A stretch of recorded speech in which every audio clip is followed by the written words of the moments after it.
Hello and welcome to Talking Dogs on a Monday. As you can tell, I wasn't in Ireland over the weekend. Indeed, I was a toaster for the final of the Star Sports TRC English Greyhound Derby. So you'll have to excuse my voice. I don't know what happened to make it so bad. Perhaps it was the fact that the Ladedah ran out an exceptional winner of the Derby, getting there for Liam Dowling, finally climbing the mountain, or indeed, maybe it was the celebrations after. I can't be sure, to be honest, but as you can hear, I'm not great. So I might let these people do a lot of talking today. The Cheshire Cat, Sarah Kinsella, is with us as always, as is the exiled one, Tommy Lyons. Folks, great to see you. A great weekend of sport. Before we get to the English Derby towards the end of the podcast, Tommy, let's start at Shelbourne Park. Exceptional racing.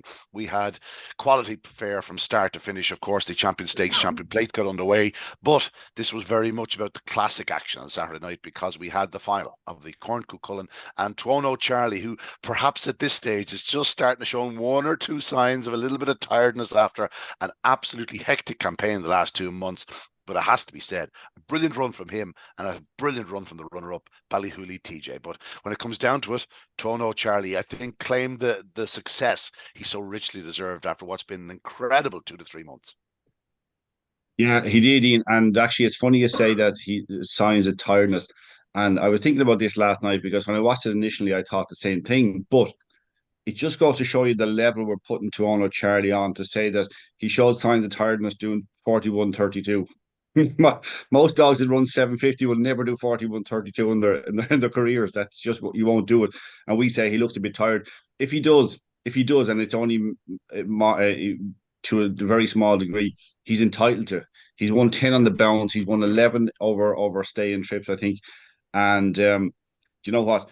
When we talked about this a few weeks ago, the one thing I said about the Corn Cuchulainn was when he faced a real early pacer, how would he cope? He had Velvet Jenny in trap one the other night, and he by the first bend he had mastered Velvet Jenny, and he was 6 or 7 clear going past the line for the first time.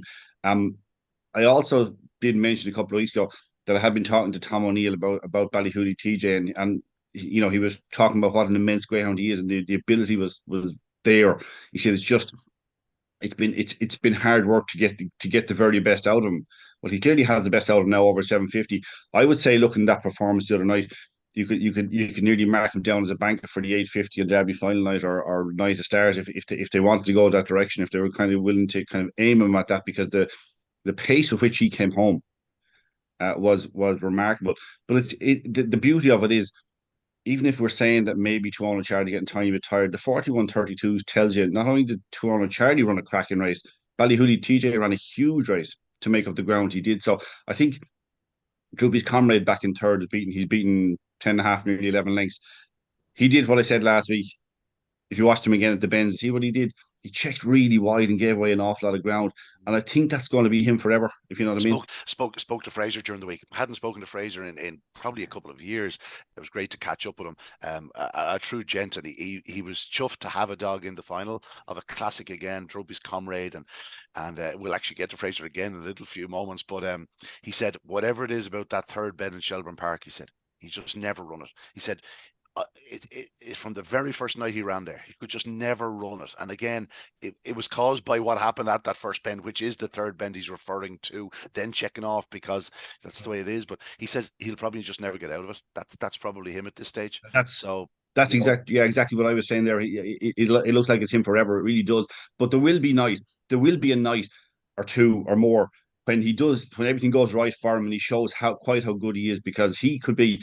Can you imagine himself in Ballyhooly TJ over 850 on the Night of Stars or the Derby final if they have an 850 or whatever? And imagine those two, finishing off a race, and then the power that both of them have.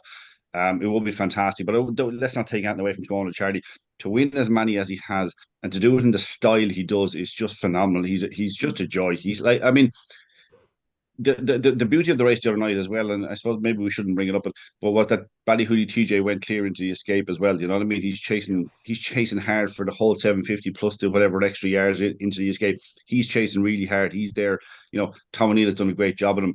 But like Toronto Charlie has just been an absolute star. I've just loved watching him for the last whatever 9, 10, 12 weeks, whatever many weeks he's been racing. He's just he's a superstar. He really is. You used the line the other week about galloping into hell, and he is that type of greyhound. I have no doubt you give him a week or two off, he'll be back every bit as well as he has been over the last month or so. Mm. Don't be surprised about that. Sarah, were you at Shelbourne Park on Saturday night, Sarah? Firstly, I assume Sharon and Paul were absolutely delighted with their evening's work. Toronto Charlie, what a ride it's been for them. Yeah, it's been terrific. They were over the moon. I went over to the pickup with the sheet to put on the winner.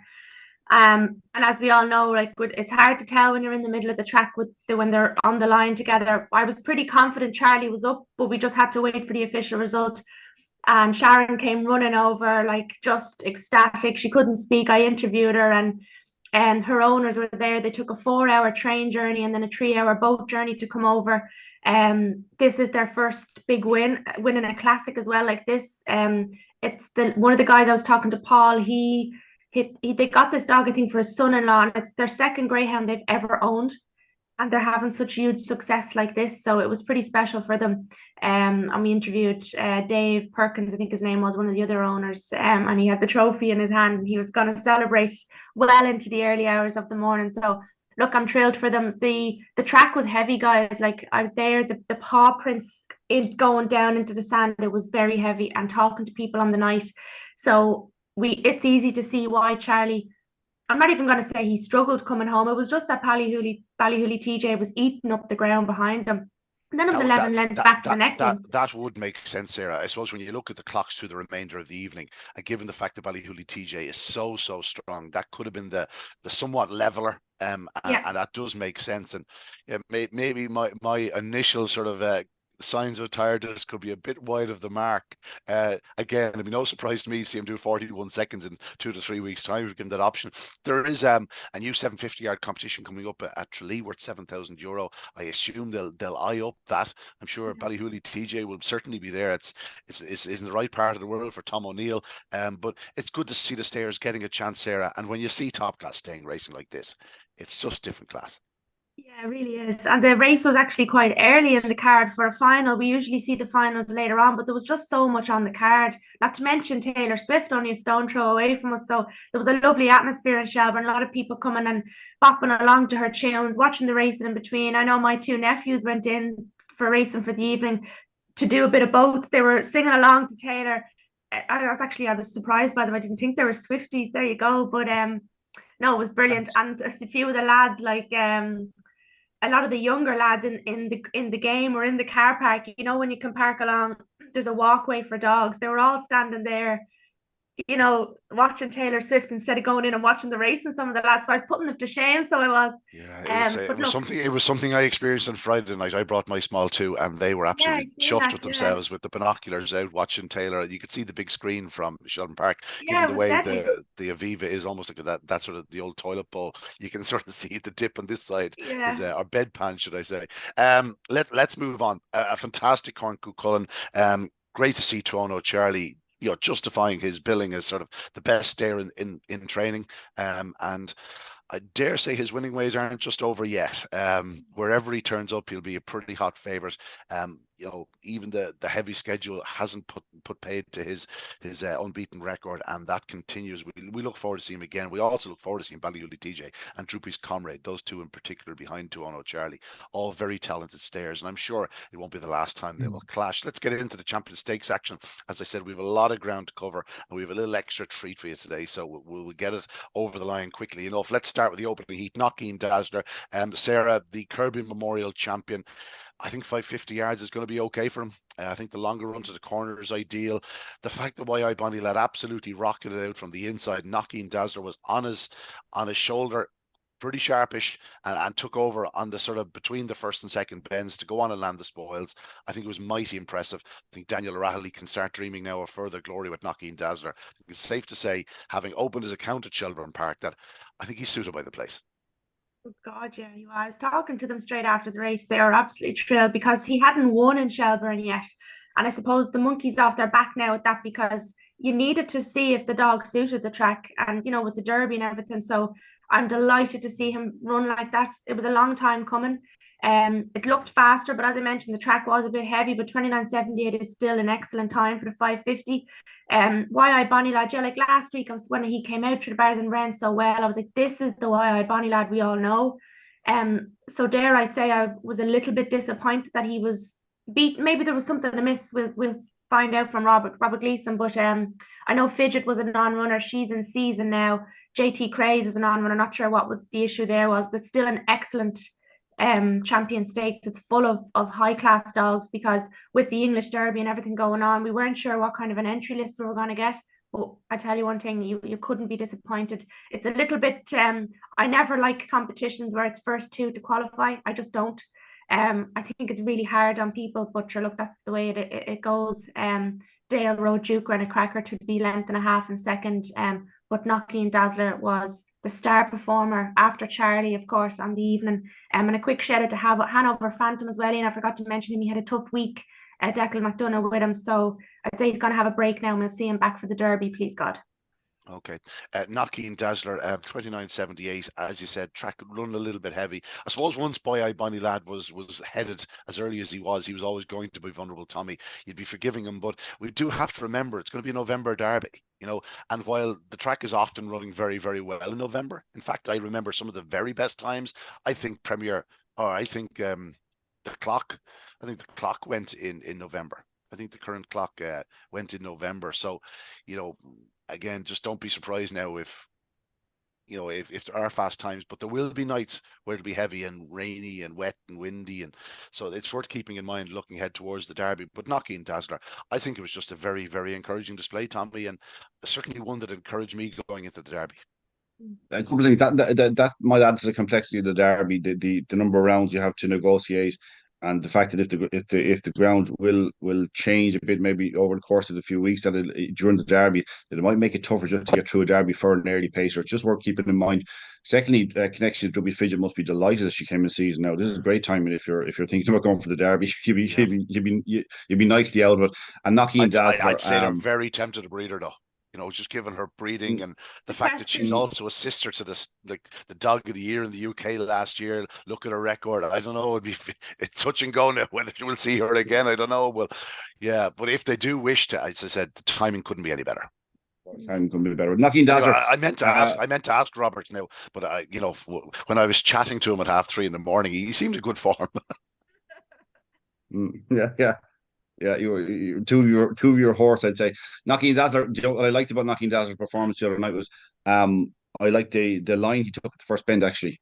I was very encouraged by that, because YI Bonnie Lad flew out, and they could have come together if Knockeen Dazzler had been inclined to, I know he's not inside seed, but if he had been inclined to just take the space that's there. Oftentimes with a dog, you'll see a dog will take the space that's there and run into it. And actually, they just kept a nice enough little gap between the two of them. That allowed Knockeen Dazzler to run the bend cleanly and take over. So I think it was a smashing performance. I like the performance of Dale Road Duke, who I think is the most likely winner of the final. And Deadly Choice ran, and God, he's got some ability, that Deadly Choice. If he could just break, but he's never going to do it, is he? But he's got some ability. He's already shaping up like the each way dog for the Derby, really, isn't he? Like, how are you going to keep him out of the frame? He has monstrous pace and power. Yeah. Again, he's not the sharpest early, but just get the sat nav working, and you have a proper one there. Deadly Choice. Moving on. Mairead's Prince, again, I spoke to Fraser during the week, and he was just so happy to have a dog able to compete on the Saturday night at Shelbourne Park. And he wasn't even talking about Mairead's Prince, he was talking about Druby's Comrade. And here we are a few days later, and he's got a Champion Stakes semi-final winner into another Champion Stakes decider. He's won it in the past, of course, with Druby's Maldini, and he'll be seeking another one with Mairead's Prince. And I thought there was a lot to like about this. I also thought Carmack King ran encouragingly after. I'm not going to say a slightly flat run the previous week. I thought he actually ran very well the previous week. He missed a kick and didn't really get into the contest. But to be beaten only as far as he was the previous week was testament of the dog's ability. The other evening, he just got his bumps at the wrong time, and Mairead's Prince, untouched on the outside, ran a great first two bends to take him off the second bend, and thereafter it was a good tussle, but you could tell the Carmack King was never going to pick up Mairead's Prince. Indeed, we've seen the two of them clash before, and the form sort of stacks up. But I think certainly on the evidence of this contest, I thought the right two went through, Tommy. Look, what I would say, if I had to to kind of question it. Karma King caused his own trouble at the first bend. He wanted in. Yeah. I said a minute ago that Knocky and Dazzler ran a great line the previous heat, and he did because he kind of avoided the one dog. Karma King went across them, quite harshly across them at the bend, and that's for a dog that's been running out of 5 every week for forever. He seems to. I think he was in 5. It was 6 weeks in a row. We He we should did know we, the we line. did we did point out in the competition he ran Yeah. in, the Champion 550, that there wasn't massive early speed. And he probably did get loose into the corner every night. It is something going forward they're gonna have to think about. He's very much a true middle seed. Like I'd like him in 3 most nights, but he has Yeah. run and won as an inside seed, and it's certainly something they'll have to consider. He's in 2 in the final. It's gonna be interesting to see how he does it. There's 1 inside, 2 middles, and 3 wides. I think in the final, it's going to make for very interesting to see how he runs that. Will he move out and come back in, or if he breaks the best of his ability, maybe he can make trap 2 work by moving off a little bit and then cutting the line and not getting too much trouble. The only problem being, of course, the Road Duke is in 1. A dog who's not the greatest breaker, but had lovely pace into the bend. So look, it was his own fault, Karma King, and he actually allowed Mairead's Prince, who had missed the kick somewhat, to track nicely in behind it. He kind of opened up an avenue and said, "Here you go, if you're good enough." And Mairead's Prince was good enough. It was a very good performance. As you say, it's great to see Fraser back, because all the way down through the years, all the good dogs of Fraser Blackhead. It's great to see him back with real good dogs. And I think it'd be hard not to believe that plenty more to come from Mairead's Prince. Hadn't had an awful lot of racing recently, to improve a little bit on those runs, I think. Yeah, Sarah, your view on the contest? Obviously, Mairead's Prince a good winner, but I think the second ran okay. He ran terrific. Yeah, look, he had a month off. He's the Champion 550 winner. Mairead's Prince could not pass him in that competition, as hard and all as he tried. So I did like to see Mairead's Prince, that when he hit the front, he wasn't letting Karma King by him. I was taken by the performance, but I would tend to think that Karma King, I think he's a dog that needs running. The break probably didn't help him. I know it's only a month, but some dogs they have to keep running, and I think he's one of I, them. I think we both probably firmly agree with you on that point. I think he was a dog that was absolutely loving it. He was relishing coming up week in, week out. Look at the break, and he comes back, and there's no question he was short, that first night. Yeah. But I thought the other night, now you take off the bumping and the fact that he was cutting in and whatnot, like that 29.87 could easily have been a 29.47. If you go back to the ground he was running on in the weeks previous. Yeah. No, it was brilliant. Yeah. Cuchulainn, look, he was unlucky and in good time as well. I really like that dog, which, look, he ran in the National Produce Stakes, and you wouldn't be disappointed with that either. But I'd say, well, hopefully, we don't know who we're going to see in the international, but I think they're very hopeful Cuchulainn will be going there, so we'll have to wait and see. But I thought Mairead's Prince was excellent, and I think if he runs like that again, Karma King won't come from behind him. It's a different story when Karma King is in front of him, as we all know, we've seen it. But yeah, Fraser Black has a lovely little kennel of dogs now at the moment. Yeah, nice kind of dogs. Good winner, Mairead's Prince. And we have been focusing nearly more so on Karma King, but it has to be pointed out that if Mairead's Prince hits the front, I'm not sure there's too many dogs in training will come from behind him. You said it, Sarah. We saw the two of them having a couple of good buckles in the previous competition. And Mairead's Prince, as strong as he is, couldn't pick up Karma King. I think it's going to be the same either way. Sort of way. They're very similar from the second bend. Just so happens that Karma King probably has that more early speed, as we saw the other evening, while he did cause his own downfall on the corner. I wouldn't be too discouraged. And given the trap 2 draw in the final, I think he has to be a big player. The last of the 3 heats. And Jesus, Tommy, I must say, I really didn't fancy Let's Go Bubbles in this competition, nor did I fancy her in the heat. And she ran like an absolute champion. Like, this was over early. Like, this was a hell of a run. A hell of a run is right, and actually, I watched it a couple of times, and then I thought to myself, what happened to Superfast Gordon? And then I watched it again and went, actually, he broke it probably as well as he's ever going to break. Yeah. And then Let's Go Bubbles was able to keep him to a length around the first bend, and it was all over. It was all over in strides, because Let's Go Bubbles stays really strongly.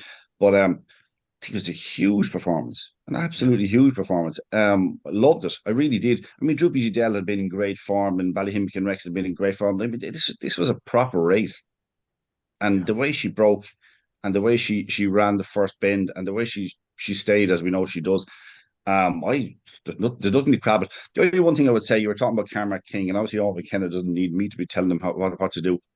But there's no negative to having a dog as good as Karma King. There's just no negative to it. But all those runs, now you've got to start thinking, is he a Derby dog? And look, he's obviously Derby level. How far he can get to, I don't You know. can't Like, to be keep honest him about. going the whole way through and still You know, have a Derby dog. you won't have a Derby dog in 12 weeks time or 14 weeks time, whatever it is, if you run him every week. Do you know what I mean? It'll take some. It's all McKenna knows how to do it. So I don't look. Fortunately enough, I don't train the dog because I wouldn't have a clue how to do it. But like, Carmack King is what you do with him now.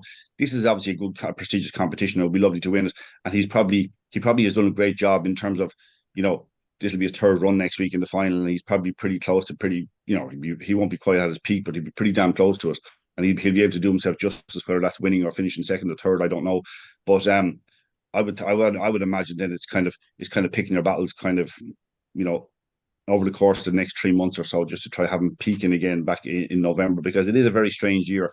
And if you're looking at the calendar in the previous years and you're used to a certain routine with your top dogs, you're probably thinking now is the time that I should be beginning to get the dogs, you know, right over the next 3-4 weeks and have them ready for the Derby. Now you've got to add in a couple of months, 2.5 months, and kind of say, okay, we've got a buffer here, a break here. We've got to figure out how we negotiate this. So it's tricky. It's trickier. But I don't doubt that Owen McKenna know how to do it right. Yeah, certainly not. Speaking of Owen McKenna, he's a few nice dogs around him. Let's Go Bubbles, obviously Sarah.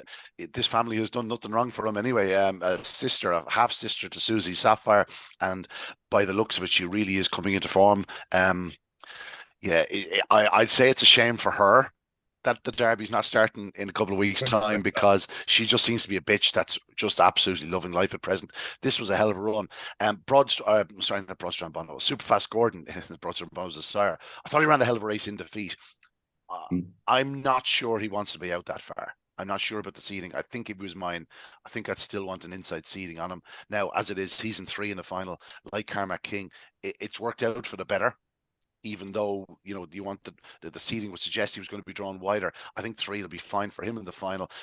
They're the two going through. Highview Splash ran okay back in third spot, but this was about the first two. Let's Go Bubble, Superfast Gordon, two talented greyhounds completing what is a really talented Champion Stakes decider.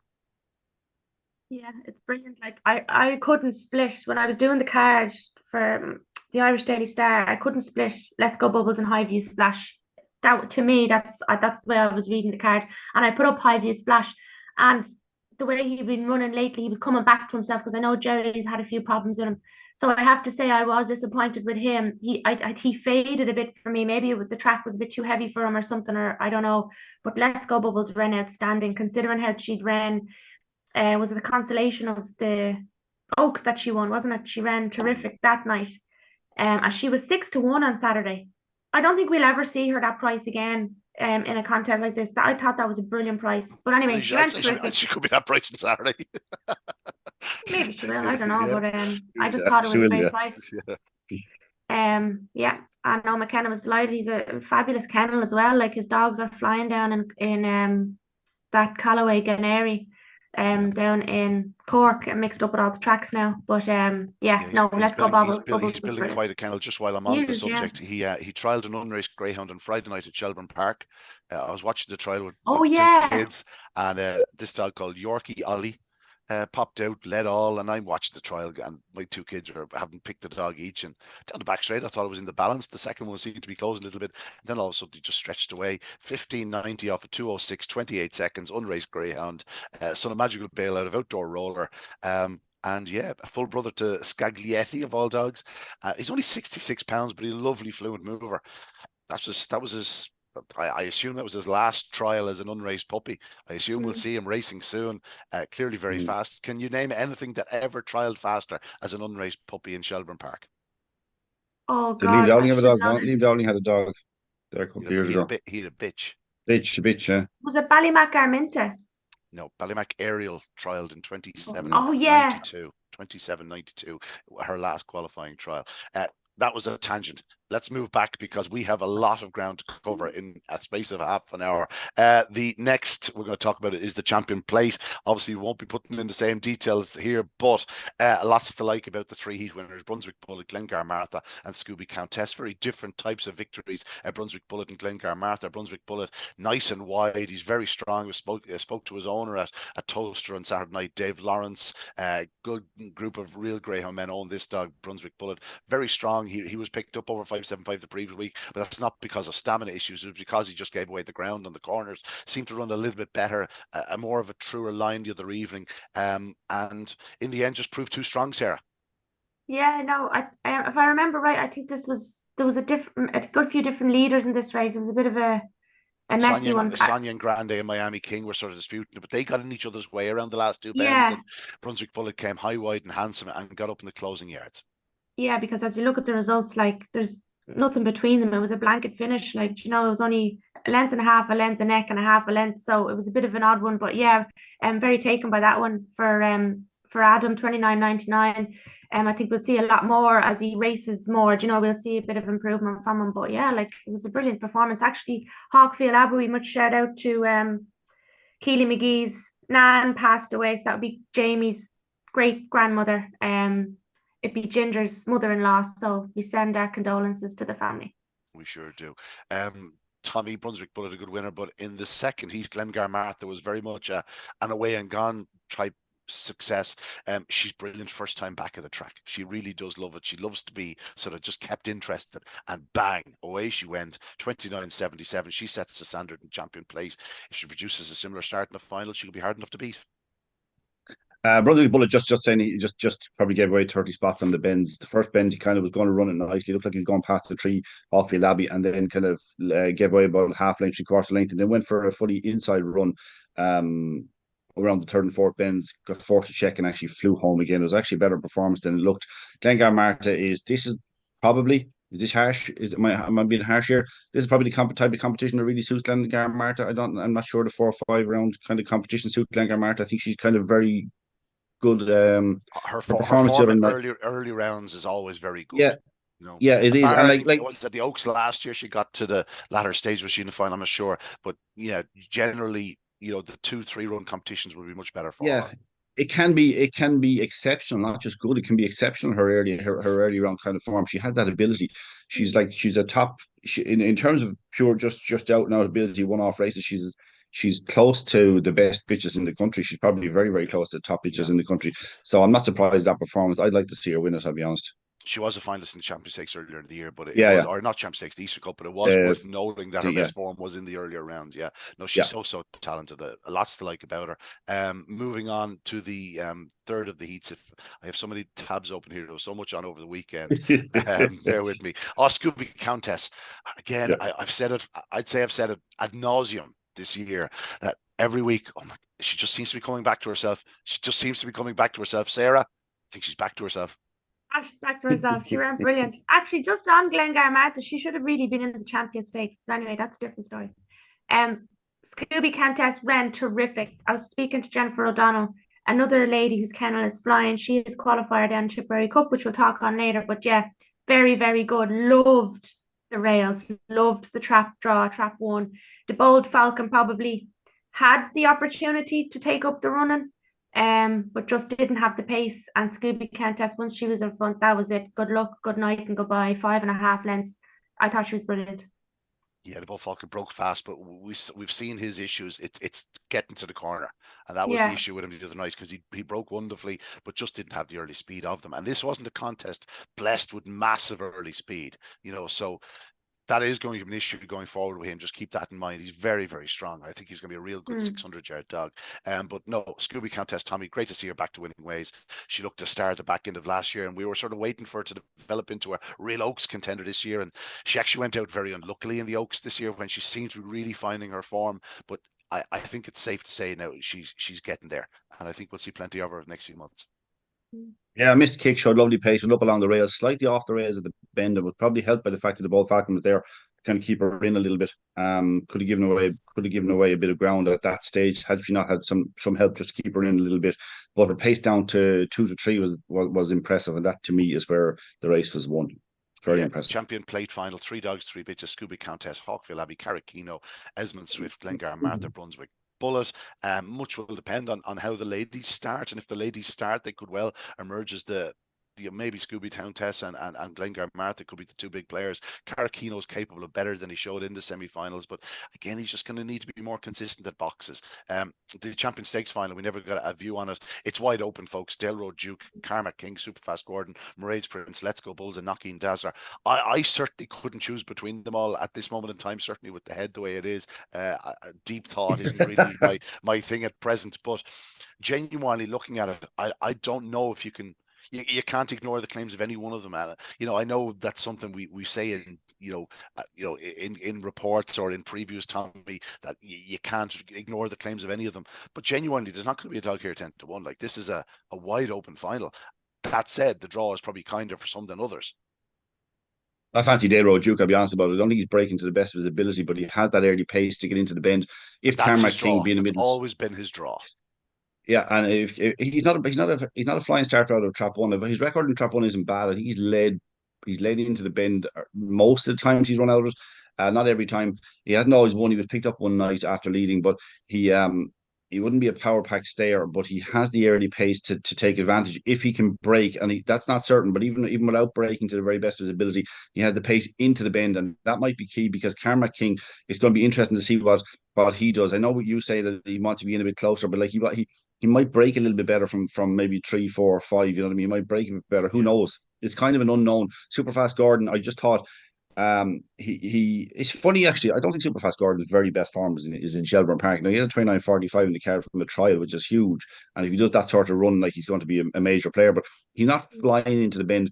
And Mairead's Prince is going to have a tricky draw based on that. Let's Go Bubbles the same. Will have to break as well. Can she break from 5 as she did from 6 the other night? I doubt it. And can Knocking Dazzler clear them all? It's tricky. I think Delroad Duke is probably a bet, I'll be honest. I'll be tipping up probably Knocking Dazzler on the outside, with Carmack King sort of as the danger. Sarah, what's your view? I agree with Tommy really, because you don't know how this is going to go with there's only one inside seed and then even middle. Like, this could be carnage, or it could suit Carmack King and he could stay as Lion. I honestly don't know. The lack of early for Delroad Duke would put me off, so I'd probably take a chance on Let's Go Bubbles because she's running out of her skin and she has that lovely early.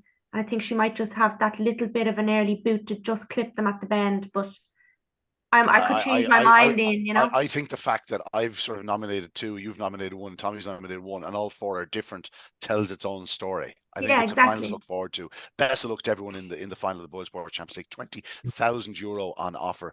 John Boyle, again, coming up trumps for the industry. He was at Toaster on Saturday night. Even in defeat, he was extremely magnanimous. A great man, and absolutely thoroughly enjoyed the occasion. Boyle Sports barbering a great second for him in the English Derby. Let's go down to Curraheen, Tommy, because it was pretty special down there again on Saturday night. The cards down there have just been out of this world. Let's start with the David Fitzgibbon, Broadstrand Sid 28-24, but Bocco's Diamond was the star 27-97. I like both. I thought Broadstrand Sid, the way he put his rivals to bed so decisively, was so impressive. There's no question he's not as strong a stayer as the other dog, and that's probably where he's losing his time on the other dog. But I'll tell you one thing, he's a proper greyhound, and if the Laurels was starting tomorrow, he would definitely be on my short list. I'd have to be.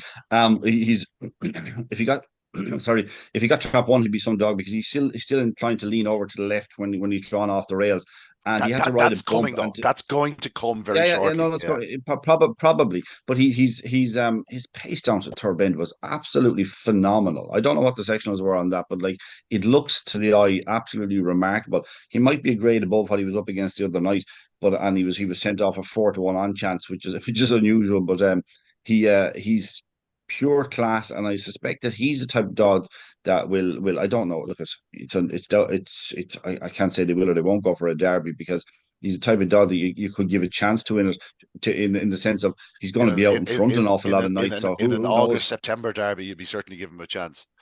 Just worried about There's definitely an issue with that people have to factor in. I know it's hard to factor it in and how you deal with it, but it will be a factor that's a bit later, and we just don't know how the ground will be and how the track will be in terms of. I mean, obviously they'll have it. Obviously they'll have it as good as it'll be brilliantly maintained right throughout the competition, but it'll still be potentially tough. we don't know what the weather's going to be like that time. But he's if you're in the Laurels right now, Ian, I mean, he's going to be breaking 28 seconds for fun around Cork when he gets clear runs for fun. And then you have Bacchus Diamond, who's already doing it, who's already doing it. But no, Bacchus Diamond.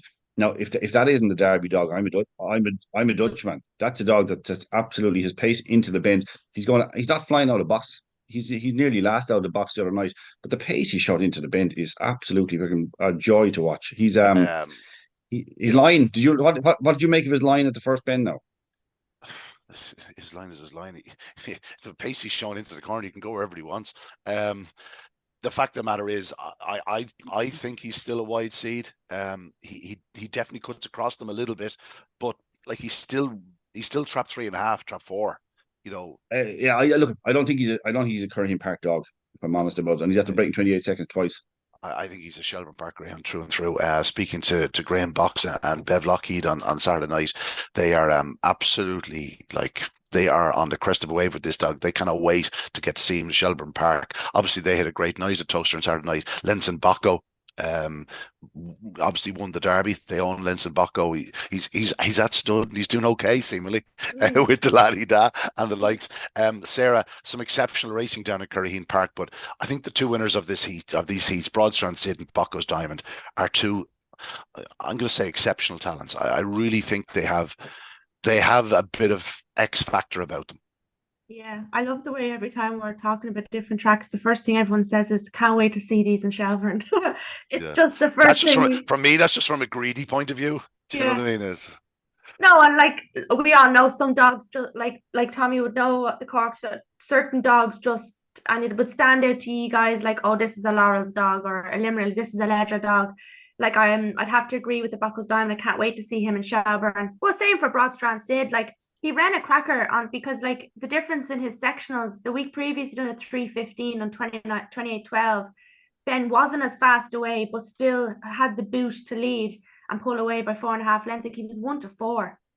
It's ridiculous price, like, do you know what I mean? But no, he ran brilliant. Johnny Linehan's kennel, again, we keep mentioning it. Everyone's kennels are it's so competitive. It really is. It's so hard to win races now. So look, fair play to them. It's going to be a cracking final, lads. Like I'd love to see Bacchus Diamond and Broadstrand going head to head down the back straight. Who would be your pick, Ian? You should have said in Shelbourne Park. At Shelbourne Park. Oh, listen, I think Bacchus Diamond is probably the one to beat in the competition. But I'll tell you something, he'll have all his work cut out from. The two of them, of course, met at the Champion Unraced stake in Kilkenny, Tommy. It's not turned into a bad one. No, and Broadstrand Sid led and got picked up, and if I remember rightly, that was the beauty of Bacchus Diamond. He's not just a dog that has to fly out. His 3:26 the other night was an improvement on what he had previously achieved, which is 3:31, which is kind of, I suppose, for a Derby is probably close to 3:40. Shelbourne Park. The reason, just from Sarah's point, the reason we say things about we'd love to see them in Shelbourne Park is because Shelbourne Park, there's no two ways about it. Shelbourne Park is the favourite track in Ireland. Like you look at Curraheen Park and you say, okay, there's a big advantage if you're drawn inside, but you must have early pace or else you're in a whole lot of trouble. We say about Limerick, you got to be on the inside to take advantage of the first bend. All the tracks you go around, you can say something about them. They have their own little nuance about them. Shelbourne's actually a big, wide open, galloping, fair track. It's a bit like Aidan O'Brien goes on about the Curragh the whole time. The best horse will win at the Curragh. If there's a decent pace, we tend to think that at Shelbourne Park, more than any other track in the country, the best dog will win. In a reasonably fairly run race. So it's only to me. Obviously, I'm out of Dublin a long time at this stage, but it's to me why we always go on about how we love to see them in Shelbourne Park, because we'll see just how good they are when they're given a really fair track to run, and that's all. I mean, the other ones have things that suit dogs. That's why we say he's a Laurels type dog, because he has that brilliant early pace and get around. And if you get around in Curraheen Park, you're a long way home. Over 5.25, so that's just the reason why we kind of go on about Shelbourne Park. It's not that we just want everything to run in Shelbourne Park. It's never coming out of our armory. Like it's a line we're going to be using for however long we're talking about greyhounds. Unless they move Shelbourne Park to somewhere else in Dublin and they build a new track, and it's not as fair. It'd be a shame because they're doing a fair job there at the moment. Let's briefly talk on the Unraced stake, the Dennis Lynn Memorial Unraced. Dennis Lynn Solicitors, not the Memorial. Jeez, I did that last week as well. Sorry, Dennis. Go into bury it there.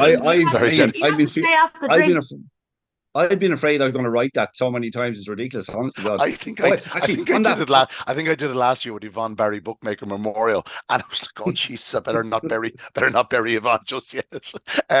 Let's I get would have into a it because sorry, we have 16 minutes to get through 4 tracks here. Would you relax? just one thing about one thing that does annoy me, and it's about the naming of the stakes and all that sort of stuff. There was a benefit night on the other night in Shelbourne Park for Father O'Neill's. I wasn't there now, but I heard it was a very good crowd and Yeah. great and all that sort of stuff. But do not put the name. If you were going to do for when I'm looking back through the results in 3 months' time and looking back at this Unraced Do it stake, on and the I see card, but not in the and I results on see it, the yeah, Yeah. website. Niall Gear and Yes. Construction Yeah. NGC, and you kind of go, It's so sorry now, but that annoying. is it's Yeah. just it is annoying. Yeah. It really is. So just You have get to it look right through the online, prize please. money, and the one where there's 0-0 for second and third. That's the one to look at. Yeah, Callaway, Kinagare, is that how are we pronouncing them, Tommy? I do know the however you like. struggling Yeah. on Saturday, and I Nagari, I felt would for I put a silent K on it. Okay. Nagari. Is Sorry. it Nagari? God bless you. Let's go. Callaway Nagare, son of Druby Sydney, Druby Sweet in Let's November go. 22. Now he obviously did a huge run the opening round, forgiven for last week, but 28-25 on Saturday night, Sarah. I think it's safe to say this is another one you've already mentioned this evening. He looks a fair tool. Yeah, it was like new. He took off 1 by 8 lengths. It was savage. I didn't get to see all of the racing from Currahan, but I did see this race, and I thought he was exceptional. And I didn't tip him because of the week previous. But yeah, I thought he was just unreal. They think a lot of him. Like, I spoke to the owner down in Tralee when I was there for the Race of Champions, and he said it to me before this competition started. He says, keep an eye on him. He says, we have a special dog. Can't wait to see him in Shelbourne. Jokes. But no, he ran unreal. I appreciate that. Tommy, he can run. He can run. He can run. He can run all right. It's a good run from the top dog as well. Timmy Bucks. Timmy's Bucks ran a very good race too, and actually kind of made it a bit of a test from now. Of course, if you're going to grab things, the winner's gone from 3:30 to 3:45 to 3:54. But they're so early in the careers. It's just a matter of tightening those things up. Once they can do it once, they can come back and do it again. Absolutely. Once they can do it once. I wholly subscribe to that theory. On to the second heat, won by Evolution. Ballymac Cash out of Ballymac Cams. Not a bad weekend for the breeder. This one, a second winner for Owen McKenna. Did everything right. Evolution led early, 3:34 only, and 28:44. Take 10 spots off at 28:34. All of a sudden, it's looking better and better. Like its progress, improving each and every time it goes to the track. Again, lots to like about this one, Tommy. Yeah, actually, it was made a test by the fact that remote control broke well, and actually, they probably tangled a little bit at the first bend. It doesn't say in the comments, but I would suspect that they did come together quite a bit, and probably cost a length or two along the way. I actually thought Poldark would win this race. I'm disappointed, but he missed the kick completely. Again, inexperienced dogs. Once they miss the kick, it's a whole different ball game for them. They're not really sure what they're doing. So it's a lovely performance from Evolution. Take another 10, 15 spots off that run. Right. Choose your words carefully, because we have about 12 minutes to get through Limerick, Thurles, and a certain toaster. Limerick, let's talk about the Treaty Cup before we go into the confined derby. Ballinakillalf 1848 for the Pillar Syndicate Sarah. Special sprinter, no video, I'm afraid. And there was a dog, Herlo Leo, got knocked over, but he did finish, which is good. He'll be up and racing again very shortly indeed. But Ballinakillalf, he really is setting out a stall this year. He just looks like a dog with real sort of the bit between the teeth, shall we say. Terrific. Like, that's blink and you'll miss it. These sprints are of the highest quality, and he has to be on top of his game all the time, and he was again on Saturday night. So another really excellent performance. 18:48, not as fast as a track record, but we'll forgive him for that. We can't be doing those runs every week. 1 by 4 lengths, again, easy peasy lemon squeezy. Best of luck to the lads in the final. He's the one to beat. 19 wins in his card, Tommy. The type of dog you would absolutely love to own. Burgess Jack is another dog you'd like to own. He was a good winner of the second heat. He's always been so consistent on the Southern Circuit. They've never come to Shelbourne Park with him. They've never come to Dundalk with him. You have to be tempted by Dundalk with him. He's got such talent, but like he's a December 20 at this point. He's never come up really sort of out of Munster, but a good winner. Yeah, a good winner's right. I'm not sure how he did it because actually the camera veers off just Yeah. as he goes from fourth to first. He comes out of the second. He goes into first bin in fourth place. Comes out of in by the time we see him again, he's in front 2 lengths clear. And they should probably turn on the lights down in Limerick as well. It's a bit. The video's a bit dark. I would suggest that's more of a camera setting than the Yeah, actual it is. lights It at the is. track. It is. No, Yeah. I suspect on. I just suspect on the thing. The camera was inexperienced, perhaps, or it might be somebody been new in it, maybe just because the camera's dark, and also we just lost it. We just lost him in the middle of the race. But Burgess Jack is a very good dog. I actually thought in my head, and I actually checked it out last week, and I was wrong. I thought he had actually been entered for the sprint on Derby Fine Light last year, but he hadn't. I thought maybe, or even he wasn't among the reserves. I actually thought he had been up, but he's a smashing dog. He finds a way to win. He's not breaking brilliantly, but he finds a way to win. To look at on the clocks, Ballykill after the certainty, but I mean these are sprints. Yeah, these are sprints. Let's talk about the confined derby. Willie Rigney was in Toaster on Saturday night, but he's been delighted with how this competition has gone. Time Greyhound Nutrition are putting in serious money into the sport, and in fairness, they are getting the results. This competition has turned out the way they would want it to turn out. 28.71 wins the first heat, 28.78 wins the second, and 28.64 wins the third. There is nothing between the first three home and the second heat. There is 2.5 lengths, be it in the first heat and a length and a half. And the last heat was the big wide winner, Yatoto Lad, by 3 lengths in 28.64. But we're down now to 6 greyhounds, each of them all capable of doing a 28.80 or better run. It's going to be a wide open final, and by the looks of it, the smaller man is the wrong term, but it doesn't look like it's going to go to one of the big name trainers at this point, Tommy, unless there's a couple of changes at kennel. No, it's a race I haven't engaged in too much because of the makeup of it. I think it's not that it doesn't have to be for me, or it doesn't have to be for people outside of those that were actually involved in it, because it's attracted a huge field. It's been novel. It's got a lot of people talking about it, and there's a huge pot at the end of it. So I mean, I say it's not one that I not being in Limerick would be that heavily engaged in, but I actually think it's very good in many ways. And as I said before, it's those who have been involved in it and have suffered and been thrown out, and those who have managed to get through, who will actually tell whether it worked or not, whether there's a future for that type of competition. Yeah.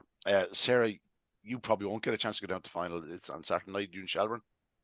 No, I am hoping to go down to Limerick. I'd rather go down to Limerick because I'm always in Shelbourne. I like to cover the southern tracks, but I don't know I'll find out anyway. Long story short. But anyway, the time derby, yeah, and Willie Rigney as well had another competition on the card. This a 600, the record breaker, I think it was called. And there's a consolation for this on Saturday night as well. Terrific sponsor. We're so lucky to have him. I know I say that every week. I'm going to go for Sunnybank Maya in the final for my fellow Dub, Skippy and Mary Gilbert, 28.71. Renna Cracker, owned actually by John Fox and Maria Ryan, I think it is. But I thought she ran really well. It is a she, I think, yeah. John can't win his own competition, surely. Honest to God, yeah, it'd be great, wouldn't it? But yeah, I'm that's the one I'm sticking with the final. But I loved everything about this competition from start to finish. A great initiative. I think Willie Rigney and Derek Frehill came up with the whole plan of this. So yeah, it's excellent. I hope now it stays around and they continue to run it the format that they have, because I think it worked well. Yeah, I think there'll be certain dogs campaigned a little bit differently through it next year. The few that were knocked out in the opening 2 rounds might just have a different sort of plan of attack next year. Before we finish on the Irish in action, let's get the Thurles. The 2 semi-finals of the very valuable Centennial Agri Tipperary Cup were held on the weekend, and of course, that man Pat Buckley, he loves an old raid in Thurles in recent years. He had a double broadstrands, or bobsleigh Sid, should I say, did everything right, led into the opening corner, and once doing so went on to win by 5 lengths from Bonkers and Yonkers, and the very much informed Tribal Sid recovering from a bad balk in the opening corner to qualify in third. Not so lucky were Ballymun Boy, Groucho Spin and Road Exile, and the last second heat, should I say, went to the wonderful Sing Along Dolly. What a CV she has had over the last 8-9 months. She turned second, having sort of forced her way around on the inside, and once doing so, she ended up picking up Tinahu Popone. Born of Flame was second, and Seven Beach back in third. He was the hot favourite, recovering from traffic on the opening corner. A cracking lineup when you actually look at them. So really talented, nice types there down at Tipperary Cup in Thurles. Great to see the Tipperary Cup back with a real profile now that it's back to open company again, and it should be a tremendous winner no matter the result next Saturday night. Let's go to Toaster. Tommy, how did it look to you on Saturday night?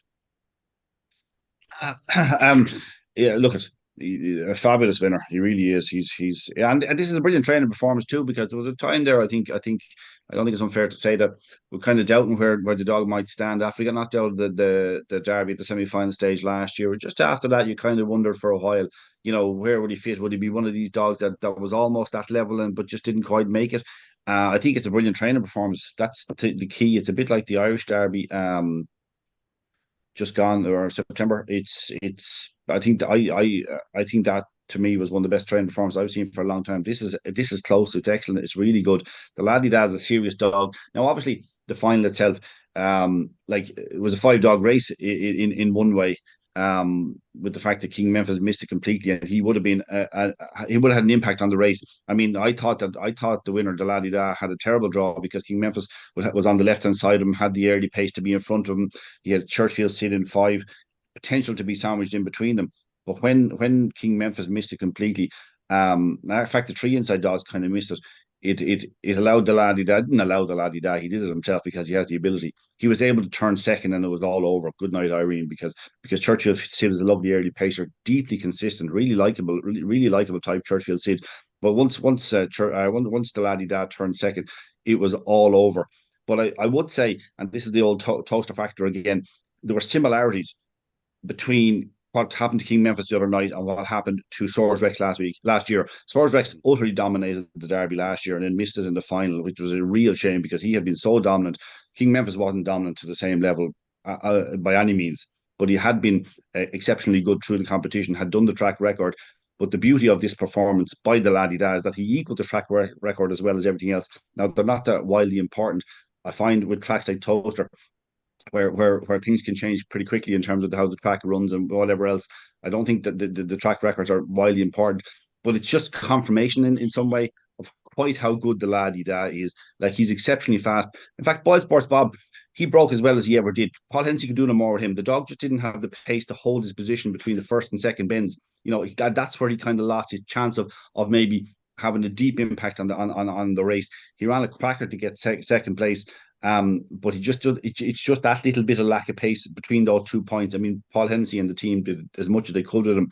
But to me, I'm delighted for the Ladedah. I'm delighted for the Dowlings. To win an English Derby.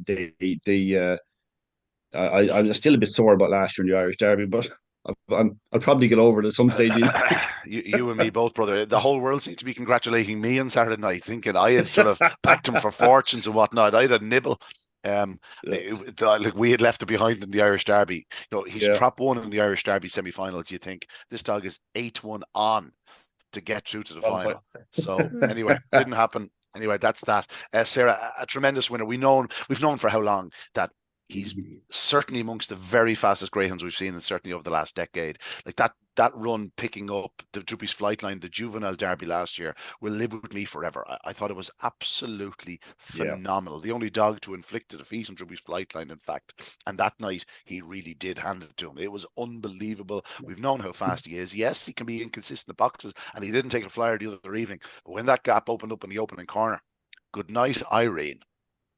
Yeah, no, it was brilliant. Like, it was a track record equaling time. Is that right? Yeah. Sensational. We were all watching it in Shelbourne Park, and the connection went. So we didn't get to see the race live.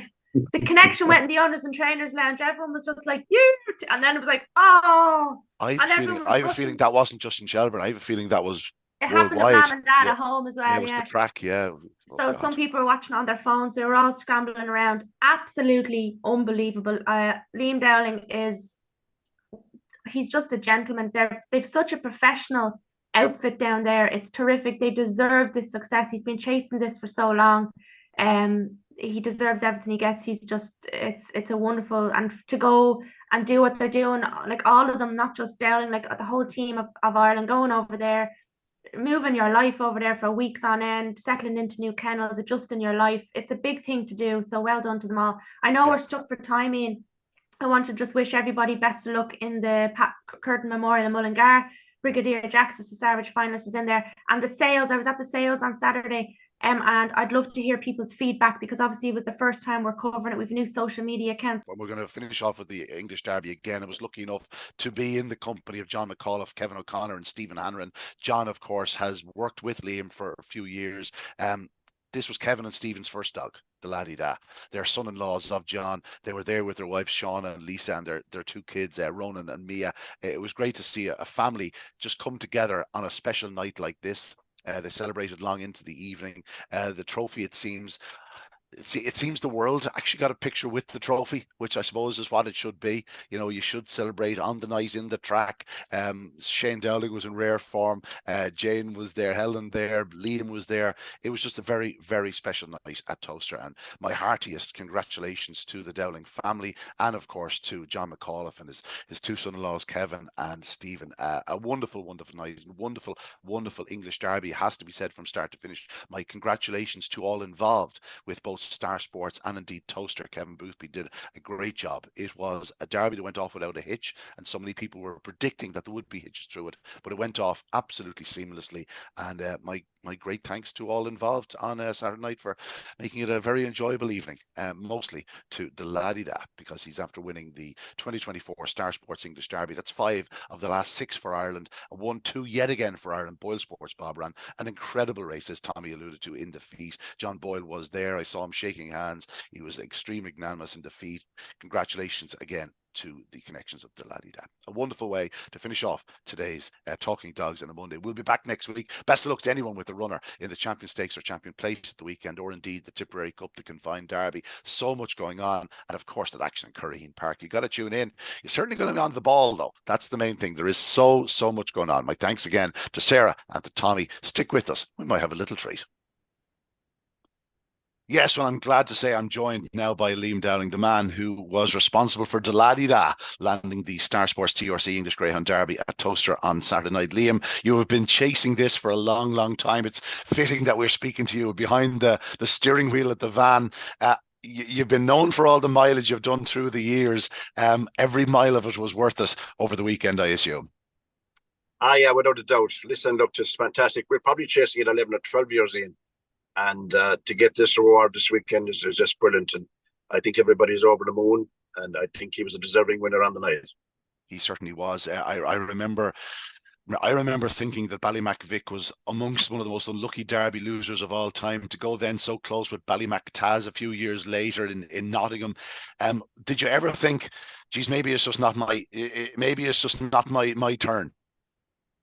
Yeah, but listen, I suppose you've got to put that out of your head too, you know, at some stage, for the simple reason that you have to focus on the job in front of you. But Vic was a bit unlucky. Taz, listen, you'll have that all the time. You could be unlucky for always, but at the same time, we broke our duck this weekend, and that's what matters. And I thought the dog ran terribly well. Look, everybody knows he didn't do a lot of running tours coming up to that derby, and I think it's worked out for the dog, and it's just super to have it done. Yeah, I think it did stand to him. This was a dog that probably did grow into the derby. There's no question about it. Like that first trial at Towcester, I remember you saying that he drifted off the second bend, did a couple of silly things, just probably getting used to the place. But this year you changed tack. You ended up staying with Peter for the whole journey. There was no over and back, and it paid dividends. I think it did. We brought him for a trial, and we stayed with Peter for 2 nights, and we just came home. And we intended coming back again, and we just went back to Peter's after the first round. And to be honest, that really, really settled out with 6 dogs with us, and there wasn't a squeak, and everybody was working well. And I said, no, we won't go home now. So that was it. Yeah, you've known from a long, long way back that the Ladedah was going to be, pretty fast. We knew that, but there's an X factor you need with these greyhounds too. And I obviously champion them through the Irish Derby, and it just didn't happen from the night of the semi-finals for whatever reason. You saw those 2 runs in the Juvenile Derby, in particular the opening round, picking up Balnakill. He came from an impossible position that night, but the night he beat Droopy's Flightline, I think the world stood up and paid attention. We sort of knew, oh well, now we know what Liam has been talking about.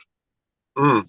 Yeah, without a doubt. But I suppose, everybody refers to their derby and he went out softly or whatever. But you must remember he was a very, very young dog that time. Yeah. And he was being built up as a superstar. And, people were expecting him to get this glory runs every night of the week. But, young dogs are young dogs. They'll make mistakes. But, I think everyone has seen this year that he's a slightly different dog. He's grown up a bit. He's a little quirk himself now. He's not easy handled at times, but what do you do? But I mean, he's a beautiful dog. But I think this year he's really grown up with himself, and he found his niche in Toaster. He got used to the track, and surroundings were brilliant. Peter, as usual, was top drawer. His family, and look, the rest is history now. I suppose it goes without saying, is pure pace his greatest quality? Like, in terms of power and pace, I'm not sure there's a dog around to match him. I wouldn't say that. No, I was looking back at results there in Ireland this week, and there's some superstars out there. But yeah, he's as quick as what you have, But again, you have to do everything on the night, and everyone that's in greyhounds knows that. But listen, you wouldn't swap him for anything really, but it's got to get it right. Most nights as you go to derbies and the competition gets higher and higher, and you don't need to be making any mistakes coming to semi-finals and final stages. But I couldn't say enough about that dog. He's a dog that starts, has early, powerful back straight pace, and gets a good solid trip. So, and it doesn't seem to knock a lot out of him. And I think as these 6 rounds in the English derby, I thought that dog was getting stronger each round.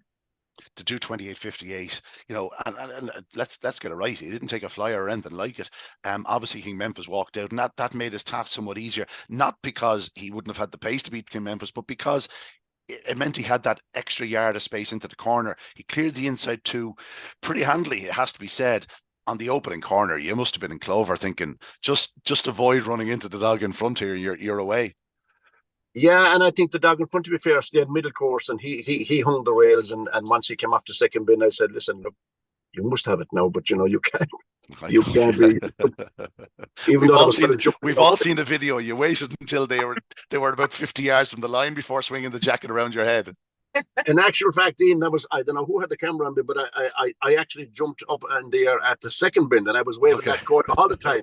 But when they came into the third bin, I said, "Hold on a minute, now that dog's coming up here fast." So I put the cord aside for a second. So that was a true story.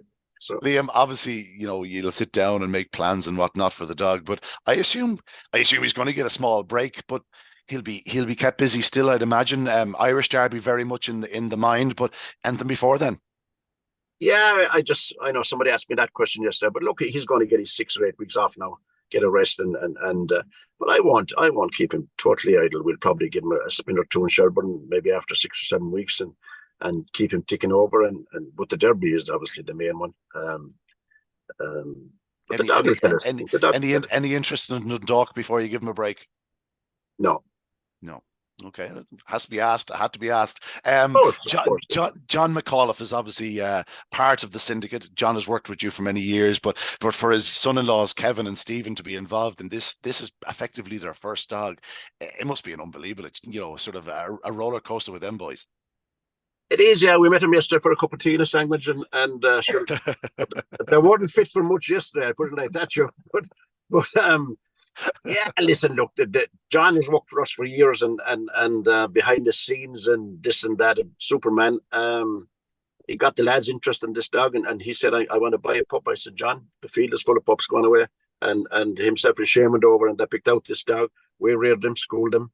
And I think from early days, we knew he was a good greyhound, but we didn't let people get carried away, I suppose. But listen, tis a super start for them young fellas and their wives and girlfriends and all the rest, and they're really enjoying the whole ride all the way, and they're getting cocky now. They want to know what's happening now next week. Yeah. So anyway, I just hope their wives and girlfriends don't meet. Liam, I can only imagine that apart from absolute elation, there was a great sense of relief as well, though, on Saturday night. There was, I suppose, and maybe not for me, but I think the family behind me were getting a little bit worried about me, I think. But no, listen, I can handle this, and if it never happened, Ian, we've enough going on, and there's harder things in life out there. But if it didn't happen, it didn't happen, but it has happened, and fantastic, but there's plenty more stuff going on, and we don't get time to think too much about it. But yeah, that was a sense of relief, of course. Yes. As we always say, anything that happens on the track is outside the front door. I suppose at this part of your lives, like you've grown up kids now, you've grandkids. You see John McAuliffe with his daughters and his two son-in-laws and grandkids there. I suppose it makes it that bit more special, that there's more of you around. Effectively, it's a real family victory, shall we say? It is, and it's great for the greyhound game. I mean, these people live in around a Tay, and for them, and they're talking about it at churches and schools and pubs, and for the game to get into syndicate is quite easy happening. It's within anyone's grasp, and people should always remember that. And you can just buy a dog in any place, and you could be lucky enough, but they've been lucky, and long may it continue for them. And let's roll on. Let's roll on. You're obviously there with your wife Helen. I assume Jane and Shane probably headed home yesterday, did they? Someone has to look after the dogs. That's it, yeah. So everyone says we were on a holiday. Well, this was some holiday, I'll tell you. I didn't see. I've been up every morning and every night. Anyway, there's a holiday we want to go for now. Yeah, and I want to thank my wife Helen, because listen, to put up with the fella for 6 weeks. And to be fair to the woman, she was over every morning. She's been putting up with you for longer than 6 weeks now, Liam, to be honest. Yeah, but when you're in a tight space and it is every day, every morning, it's 6:30 right through every day. She was the woman who was doing the feeding. I was doing the small jobs, and it's tension all the way. And every week come Saturday, it was a relief, because it just all just blow away, and you'll be grand, the race would be over, but then again, come Sunday, Monday, you're on a high, and you're tense, and you're watching clocks and this, that, and the other. But listen, I do it all day, every day. Same result is coming again. Yeah, absolutely. Listen, as I said to you the other evening, I think my first lines were, you finally scaled the mountain. Well, you have, Liam. Congratulations to yourself, to Helen, to Shane, to Jane, to John, to Stephen, to all the boys, right? Everyone involved. A very special night. I'd like to thank you for one of the great hangovers of my life. Let's just say we enjoyed it. Okay. I went up the stands with Plunkett Matthews, and into the corner he said, "Look at Pole Sports, Bob." I said, "No, look at the Ladedah." And off the second bend, it was race over, and it was absolute carnage around me. I mean, there was bodies falling left, right, and centre, and it was just one of the great memories. It's lovely to be in the commentary box, but to be on the stands watching an occasion like that, I'd just like to thank you for that. Yeah, at all. And listen, just before I forget it, I want to thank Team Ballymac and everybody that's associated with it. I'm not going to name anybody now, but everyone knows who they are. They should be very proud today. And just their work that has done this. And I mean, we started in there with small pups, and everybody has a hand and a job to do. And this is the end result, but it just doesn't happen like that overnight. But to them people, a big thank you from me and from and Helen. And it's more of the same. Tomorrow morning we'll be doing the same thing. And to see this result, that result is for everybody else. Yeah, but it's easier to get out of bed in the morning now, isn't it?